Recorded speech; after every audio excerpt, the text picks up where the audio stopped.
So returning to our equation, y equals 2x plus 3, we may use function notation to represent the relationship between x and y. Here, y is a function of x. Each value substituted in place of x results in only one y value for the answer. We say that f of x equals 2x plus 3. Mathematically, the way we write that is y equals f of x equals 2x plus 3. Do not confuse f of x with f times x. That's just function notation. So, in number 1, we have f of x equals 2x plus 3. We want to evaluate f of 5. Remember, we're looking at the function f of x. Notice how in place of the x, there's a 5. So what all that means is, we're going to substitute everywhere we see an x, we're going to put a 5. So f of 5 equals 2 times 5 plus 3. So all that is a substitution for the x value. And then when you evaluate that, we end up with 13. Part B, it says to write each answer from part A as an ordered pair, so we'll just do that as we go. So when x is 5, y is 13. That's what that answer means. So 5, 13 is the ordered pair for that relationship. So if you substitute in part 2, -1 in place of x, go back to your equation, substitute -1, and find that answer. And then in the next one, f of 0 means you're going to substitute 0 into your equation. So when you do that, you can pause the video, and I'll put the answer up.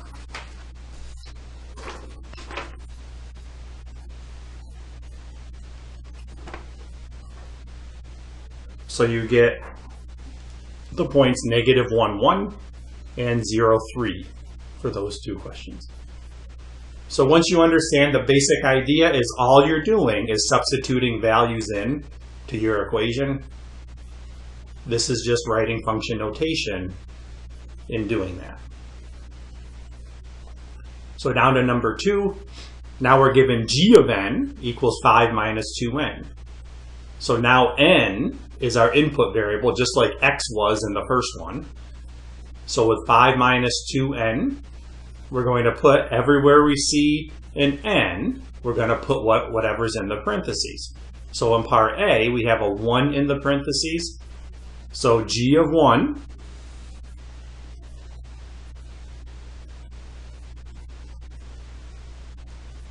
is 5 minus 2 times 1. So that gives you 3 for an answer. So the ordered pair, the input was 1, the output is 3. Okay, you can do part B, substitute -2 in. And if you need to pause the video, go ahead. I'm going to show the answer.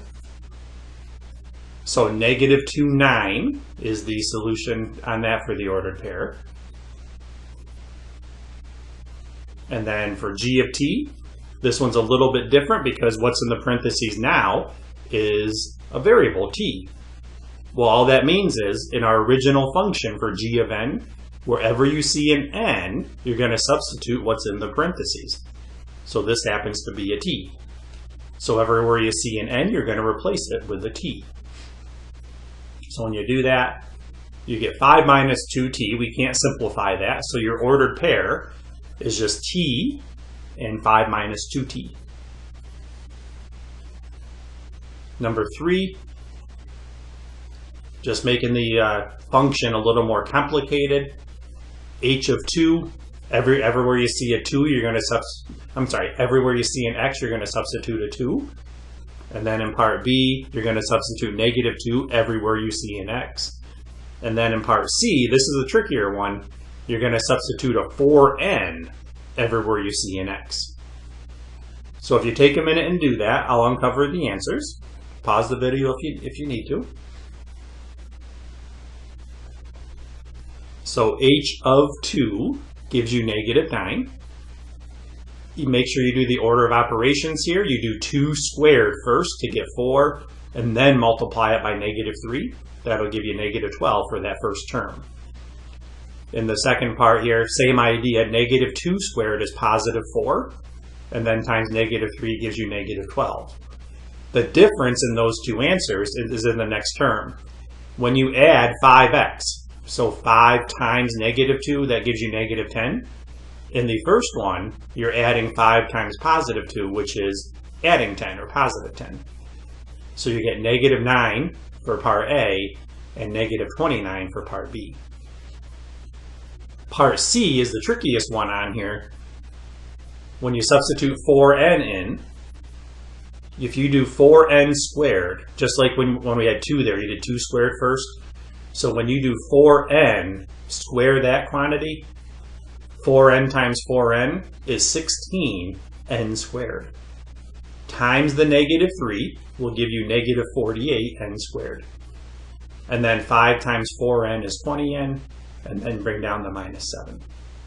So that's your answer for h of 4n. And that one looks a little awkward because that 4n is a trickier thing to substitute in than a -2 or a +2 is. Okay, so moving right along. Now suppose our question looks a little bit different. If we're given f of x equals 3x minus 8, solve f of x equals 10. Notice that we're not putting a number in place of the x here because there's not a 10 there. So it comes back to the idea that when you have an equation for f of x, remember that's a fancy way, that's function notation way of saying y equals. So when you're given an equation with x and y in it, you can either be given the x, which we were in all the other ones, or given the y value. So in this case, when we're given f of x equals 10, that's the same thing as saying that y equals 10. So in your equation, if you put 10 in place of the y value, you have the equation